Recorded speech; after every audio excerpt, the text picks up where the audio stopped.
The country of Canada once again called on the whole world to focus their attention on the killings of Biafrans and the killings of Igbos and the killings of Christians in Nigeria. By name of Canada House of Commons on October 3, member of the Parliament Andrew Secher don't come out now. Come cry say, man, I see wetin dey happen. As we prescribe these people as a terrorist organization, they don't went about killing spray in Nigeria. You can as well agree with me since Canada prescribed APC and PDP government.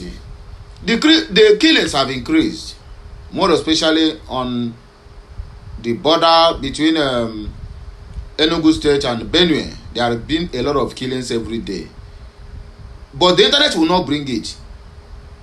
Their mainstream media will not report it. It's only in Nigeria we have people who say they are investigative journalists. They never travel from one state to the other.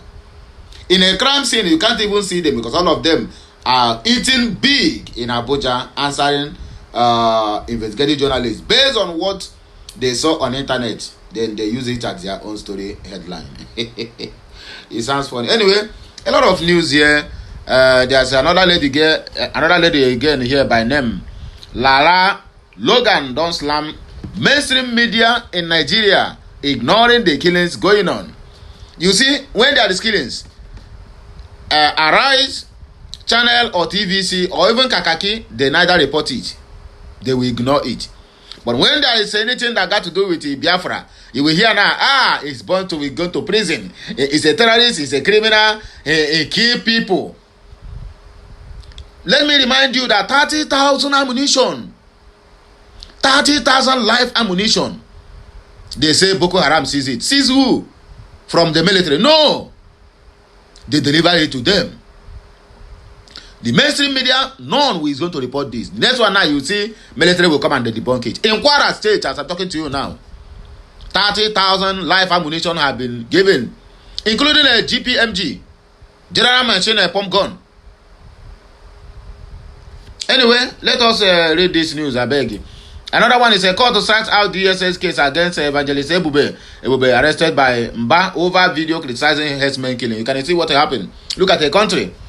Once you talk about the killings in your state, in your country, the governor will going to get you arrested. I'm happy that this guy, this Ebube now, is having a contact with a lot of media outlets in US. They are going to be propagating, or rather, they are going to be circulating every news that is happening in this country called Biafra land. My people, na Monday we day. Let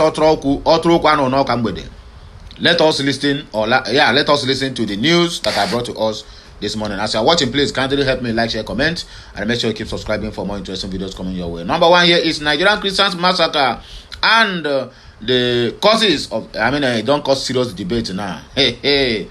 It will only get good when it gets worse, as I said earlier. And so shall it be. Please, let us listen to this message. A call from Canada. Andrew Scheer's warning on Christian persecution in Nigeria. In a striking address to Canada's House of Commons on October 3rd, 2025, Member of Parliament Andrew Scheer, representing Regina Kuapel and former leader of the Conservative Party, issued an urgent plea to the international community. Scheer accused global leaders and media of turning a blind eye to what he described as a systematic persecution of Christians in Nigeria. Let me also remind us that this is another step towards where we are going. This one now is Nnamdi Kanu, Simon Ekpa have all been vindicated by Canada and a US journalist. So they are all been vindicated. So this is what they are shouting. Do you know the reason why Nnamdi Kanu has been caged? It's not because he ordered for anything. It's because he shouts about the killings of Fulanis and they are coming.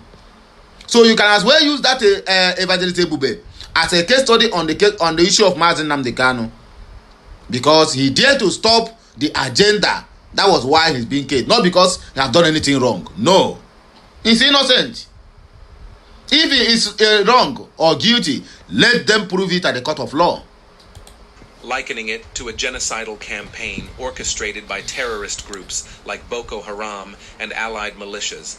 including Fulani herdsmen and the Islamic State West Africa province, ISWAP. His words, delivered with evident passion, echoed through Parliament and quickly amplified across social media, sparking a standing ovation from colleagues and drawing widespread attention to a crisis often overshadowed by other global conflicts.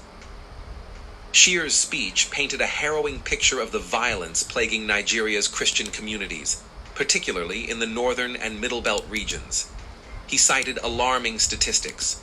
Over 7,000 Christians killed in 2025 alone, 3.5 million displaced from their homes, and an average of 3 churches destroyed every single day. The deadly terrorist organization Boko Haram is trying to eliminate the Christian faith from Nigeria, Shear declared in a video he posted on X, formerly Twitter, recalling infamous atrocities like the 2014 abduction of over 200 Chibok schoolgirls and the burning alive of civilians in public squares. He described how surviving worshippers now meet in secret or in burnt-out sanctuaries, forced into hiding to practice their faith amid constant threats. These numbers, while shocking, align with reports from organizations tracking religious freedom. Open Doors, a global advocacy group for persecuted Christians, ranks Nigeria 6th on its 2025 World Watch List, noting that more believers are killed for their faith there than in any other country, over 5,000 annually in recent years, with attacks escalating in 2025. The Catholic News Agency recently reported that at least 1,200 churches have been destroyed in the past year, with hundreds of priests and lay people targeted in the southeast alone. Just days before Shear's speech, on September 30th, Boko Haram raided a village in northeastern Nigeria, killing 4 Christians and razing another church, displacing hundreds. Family Writers Press International. Okay, already here and finish. So this one are the message we will carry come for you this morning. Okay, another headline here is a court sacks out DSS case against Evangelist Ebube, arrested by Mba over video criticizing herdsmen killings. May I remind us also that Ibuayaka, the Igbo youth president in Ebonyi State, till today nobody is hearing the news about the guy after he complained the Fulani killings, and that one earns him also an arrest by Winfuru Francis, the governor of Ebonyi State. Anyway, Enugu State, Nigeria, a Nigerian content creator, Evangelist Ebube Joseph, has been released after the magistrate court in Enugu struck out a case against him on September 30, which stemmed from his online videos criticizing violent attacks by suspected Fulani herdsmen in the state and the government's response, Ibere TV reports. Joseph Odier began weeks earlier when he was arrested by the Department of State Service DSS. An arrest he and other sources alleged was ordered by Enugu State Governor Peter Mba. According to his account, DSS operatives arrived at his residence around 2 a.m. with 4 vehicles, blindfolded him and handcuffed him before taking him away. He was subsequently held in an underground DSS cell for 10 good days before being granted bail. Shortly after his release, he was arrested and secretly charged to court without his associates says access to legal representation or his family being notified. Fellow content creator David, popularly known as MC Dave, said that Joseph was being accused of defaming the governor. In a video posted online, Joseph asserted that his only crime was using his platform to speak for voiceless victims of violence. I didn't do anything bad. My only crime is that I made a video online concerning what is happening in Nigeria generally, he said.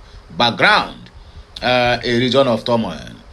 The arrest and subsequent case against Joseph occur against a backdrop of prolonged and violent conflict in the region.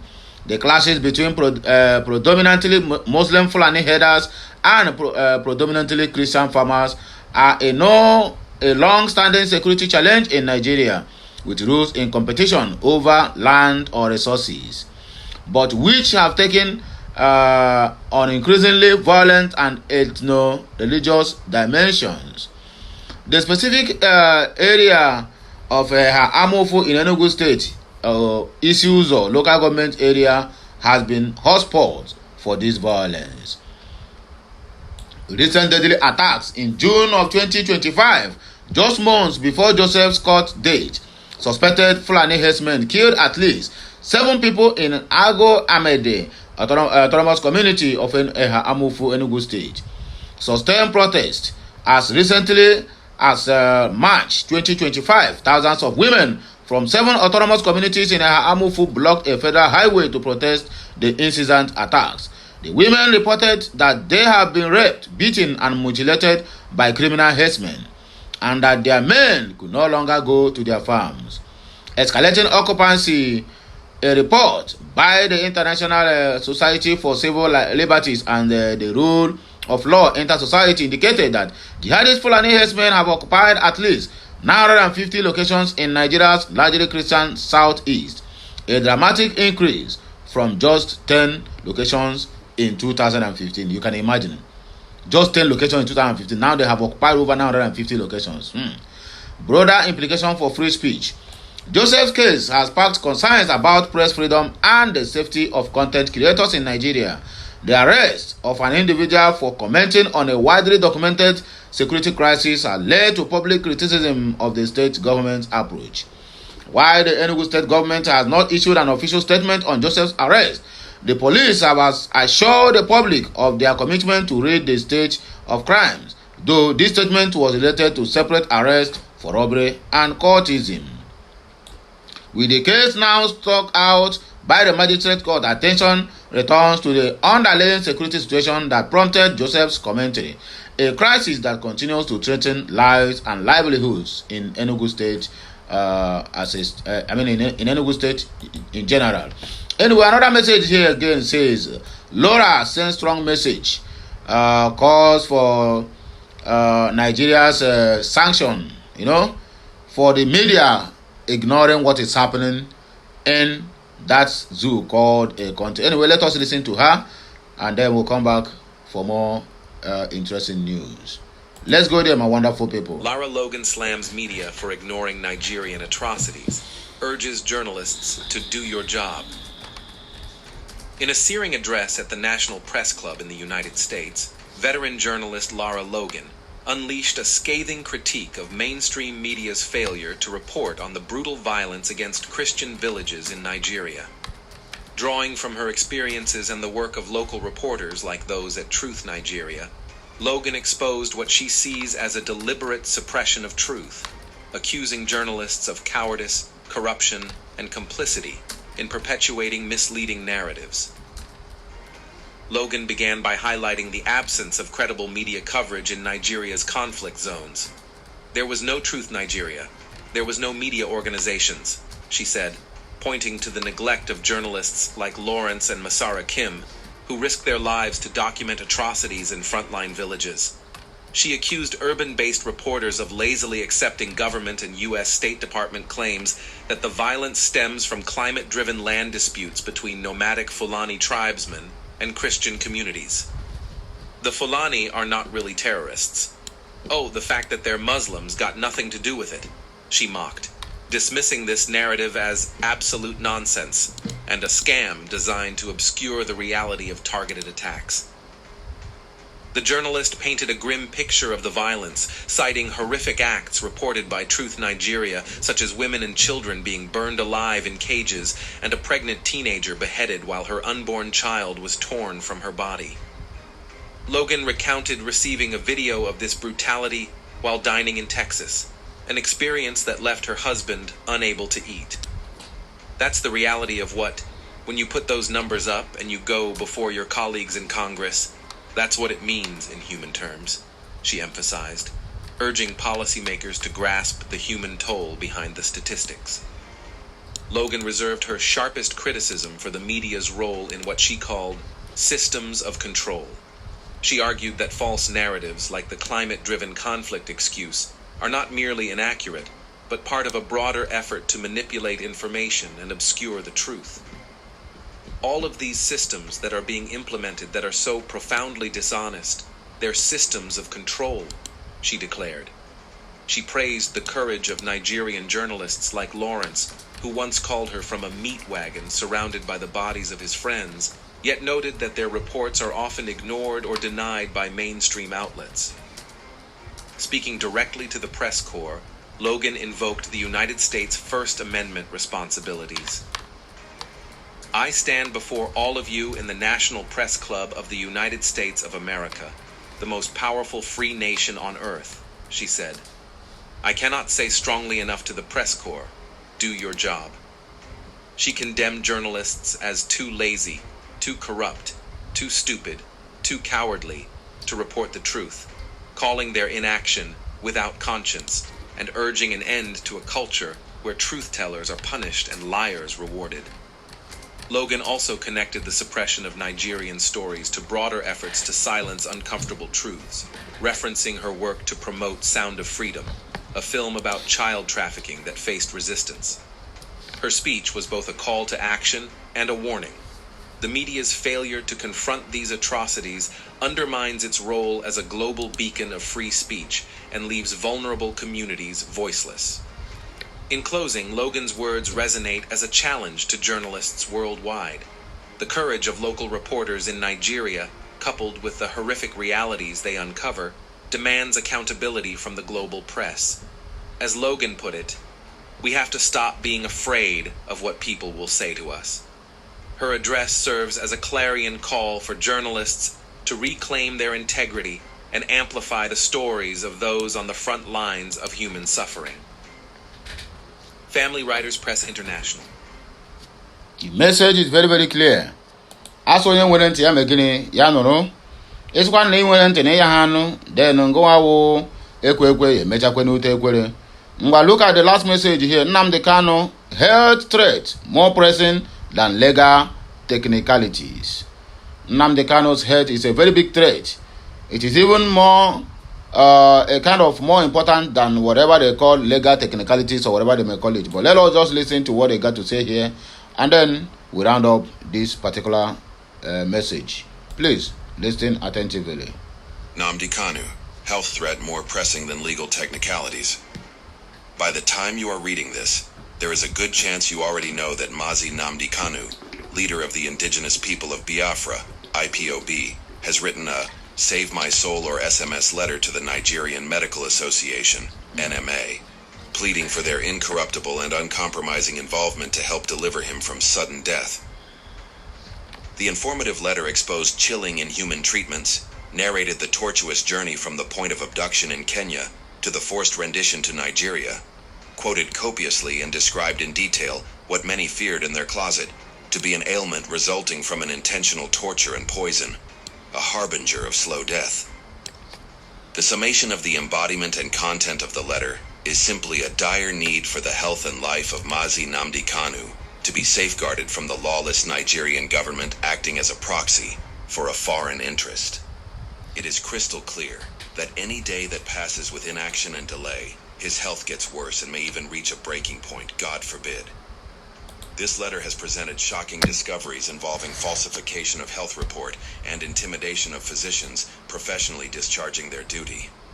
It has been a full moon of medical discovery, highlighting the enormous bending of rules, or in some cases total obliteration of rules, when Mazi Nnamdi Kanu is the accused. This incessant bias against Mazi Nnamdi Kanu portends enormous danger to his existence. This readily brings to mind the October 2022 discharge and acquitted verdict from the Court of Appeals. In a move that was rather unprecedented, the same court overrode itself and proclaimed a stay of execution in what legal luminaries termed a notorious judicial robbery. While that Court of Appeals judgment was hurriedly disobeyed by Nigerian government, the IPOB leadership refused any further judicial engagement with Nigeria. While that decision by the Directorate of State of IPOB has proven tangible, the disgraceful restarting of the case by Justice Omotosho has tremendously resulted in a judicial discovery. Because the Justice Binta Nyako Court hid proceedings from the public, the positive delivery of the Court of Appeals did not feed the public with the cross-examinations from both the defense and prosecutor. It was Justice Omotosho's tenure that sparked public interest, leading to enormous discovery of judicial persecution of Mazi Nnamdi Kanu and lack of verifiable and substantial evidence against him. It was that shenanigan that solidified the discharged and acquitted pronouncement of the Court of Appeals. It is through the judicial lens and prism of Justice Omotosho Court that everyone now agrees that the only defense Mazi Nnamdi Kanu needs is his clean bill of health, as his treasonable charge has been made a nullity by a magnificent judicial discovery that provided irrefutable evidence of his innocence. So, you can as well agree with me that everything that has been said on this video or on this message is as clear as ice water. There's no any evidence you can tender to debunk the fact that Mazi Nnamdi Kanu's health is deteriorating, and the Nigerian government is not doing anything about it. Anyway, more discussion on this issue will still come later as we proceed. So please like, share, comment, and keep subscribing for more interesting videos coming your way. I, Yokulora, will always be here to serve you. Okay, Messiano.